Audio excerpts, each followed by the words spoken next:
يا نور كفاية، اخواتك جوه بيحصلهم حاجات غريبة من اول ما بدأتي قراية سورة البقرة، والبيت بيحصل فيه حاجات اغرب. قصتنا النهاردة الواحدة قررت تقرأ سورة البقرة 10 مرات في يوم واحد. انتوا متخيلين 10 مرات في يوم واحد؟ عملتها ازاي دي؟ امال لو عرفتوا اللي حصل لها بعد ما قرأته حاجة تقشعر ليها الأبدان، هتندموا لو ما سمعتوش من أول ثانية لآخر ثانية. ودي قصتنا النهاردة، قصة حقيقية تبكي الحجر. يلا بينا نعرف ايه اللي حصل، ويا ترى قرأت سورة البقرة 10 مرات في يوم واحد ازاي، ولما قرأتها يا ترى حصل لهم ايه؟ كل ده هنعرفه في حلقتنا النهاردة. لكن مش قبل ما نصلي على الرسول عليه افضل الصلاه والسلام، الكومنتات تحت، ولو متابعيني على اليوتيوب ما تنسوش اللايك والشير عشان يوصل لك كل جديد من فيديوهات. قصتنا النهارده البنت كان ليها 6 اخوات بنات غيرها، يعني كانوا 7 بنات، كانوا عايشين في بيت كبير جدا. اهلهم كانوا ميسورين الحال، كانوا عايشين مع والدهم ووالدتهم، لكن توفاه الله ورا بعض. فالبنات كانوا عايشين في نفس البيت، كان أعمارهم مختلفة، بتبدأ من 18 ل 20 22 25 أوائل الثلاثينات. المهم بعد وفاة والدهم ووالدتهم كل واحد بقى عنده فقدان شغف، كل واحد منعزل عن التاني، كل واحد قافل على اوضته ملوش دعوه بالتاني. لو اتجمعوا يدبوا خناقه مع بعض ويضربوا في بعض. فطبعا ابتدت العرسان ان هي تهل عليهم، في اللي بيمشي من بره، في اللي ما بيحصلش نصيب، في اللي ما عادوش بيجوا خالص.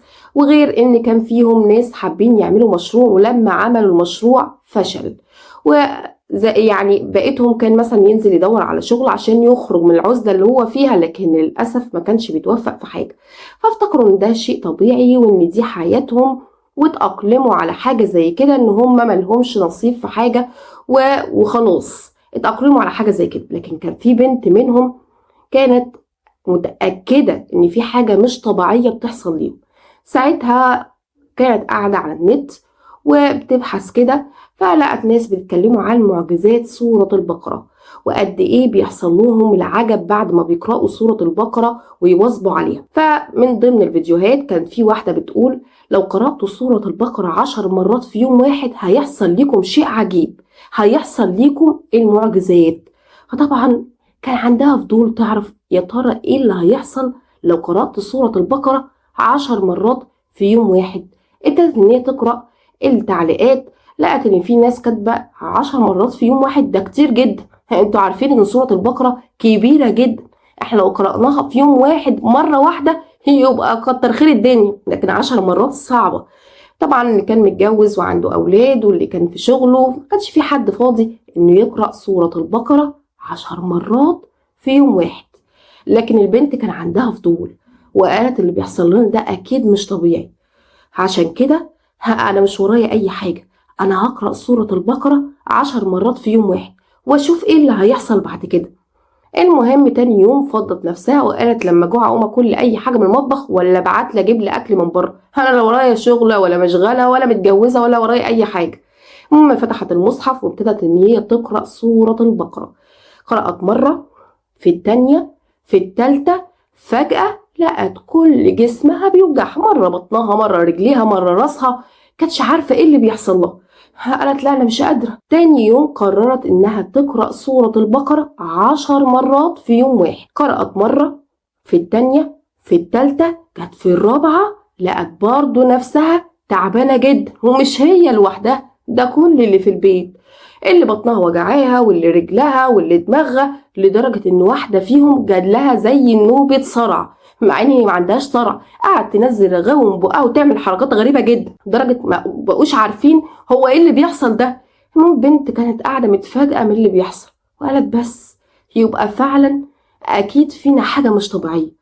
وقاعدة صممت ان هي تاني يوم تكمل قراءة سورة البقرة وتقرأ سورة البقرة 10 مرات. كان عندها تحدي المرة دي انها تقعد وتقرأ 10 مرات سورة البقرة. تالت يوم جه سمت الله وابتدت ان هي تقرأ مرة، التانية، التالتة، الستة، السبعة، التاسعة، جت في 10 مرة سمعت صريخ بره. في ايه؟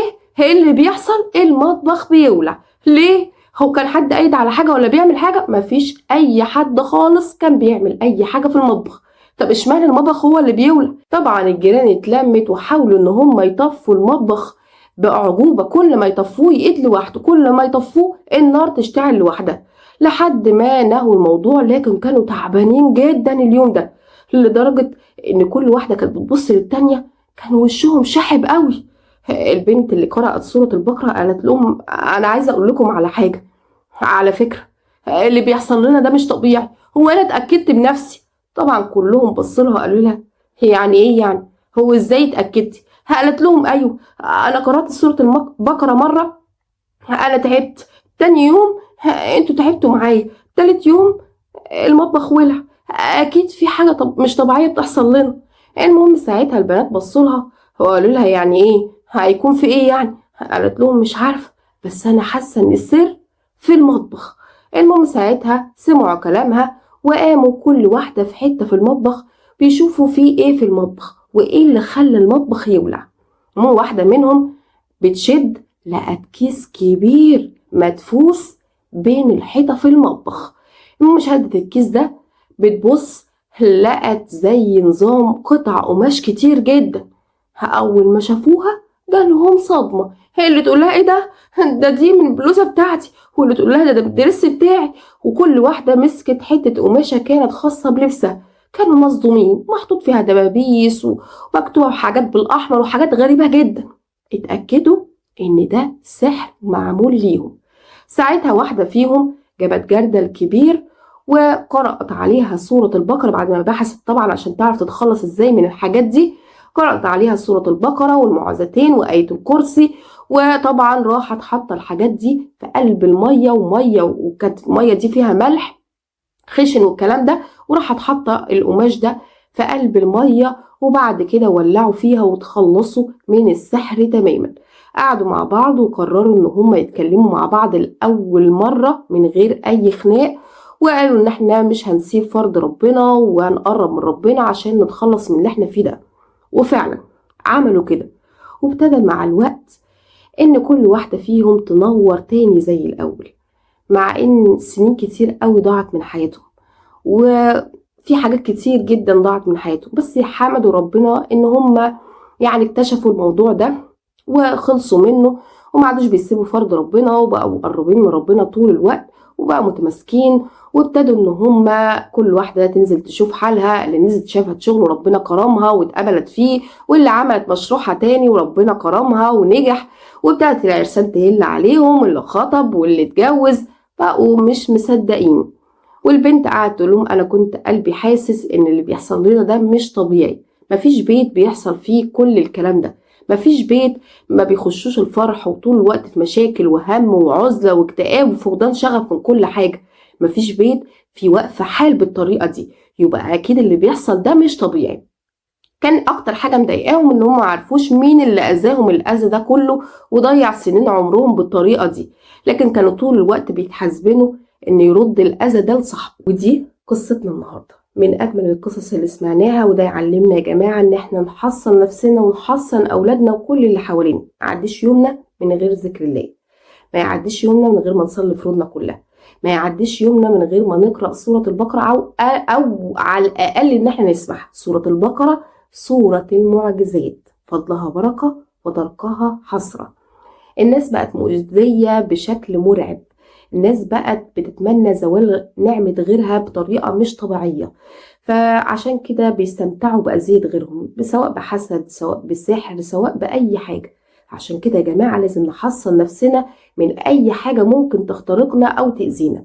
دي حاجة. تاني حاجة، الناس اللي دايما عندها وقف حال في كل حاجة، دايما عندهم مشاكل خناقات، طبعا بيبقوا شايفين ومتأقلمين ان دي حياتهم الطبيعية وكل البيوت فيها مشاكل. ايوه كل البيوت فيها مشاكل، مفيش بيت ما بيخلاش من المشاكل، لكن المشاكل الطبيعية يعني اتخانقوا يتصالحوا، مثلا حد اتأخر في الجواز بس بعد كده ربنا كرمه، ما فيش شغل مناسب بس بعد كده ربنا كرمه بشغل كويس، يعني شوية كده وشوية كده. لكن طول الوقت وقف حال في كل حاجة، طول الوقت الدنيا بايظة، طول الوقت مشاكل وهم وغم، دايما تعبان، دايما كل شويه تروح لدكتور، فقدان شغف وكل حاجه، اكتئاب، عزله، ده اللي مش طبيعي يا جماعه. فلازم نشوف ايه اللي خلانا بقينا كده، سواء نعرض نفسنا على دكتور نفسي او على شيخ يرقينا. فما نسكتش يا جماعة، لا تقنطوا من رحمة الله، ما تقولوش ان ده حظنا في الدنيا وان هي دي حياتنا وتتأقلموا على حاجة زي كده. لا، مفيش حاجة زي كده. المشاكل بتبقى مشاكل الطبيعية، لكن لما تبقى مستمرة طول الوقت ده اللي مش طبيعي يا جماعة، ولازم نساعد بعض. وبيبقى في ناس مأذية ما بتقدرش ان هي تقوم تصلي، ما بتقدرش ان هي تمسك المصحف، نحاول ان احنا نساعدها على قد ما نقدر. نشوف هل العزلة والاكتئاب وفقدان الشغف ده كان يعني ده مؤخرا، ولا هو من يوم ما اتولد هو كده. فنشوف لو مؤخرا نحاول ان احنا نساعده، نحاول ان احنا نخرجه من اللي هو فيه، نحاول ان احنا نعرضه على دكتور نفسي، نحاول ان احنا نوديه لشيخ يرقيه، يكون حد يعني واثق فيه ان هو يعالج بالقرآن، مش دكل وشعوذة والكلام ده، عشان ما تخشوش في امتحانات اكبر. فنحاول يا جماعة ان احنا نخرج نفسنا من اللي احنا فيه، وندعي ربنا طول الوقت ان ربنا يا رب يكفينا شر الناس المؤذية.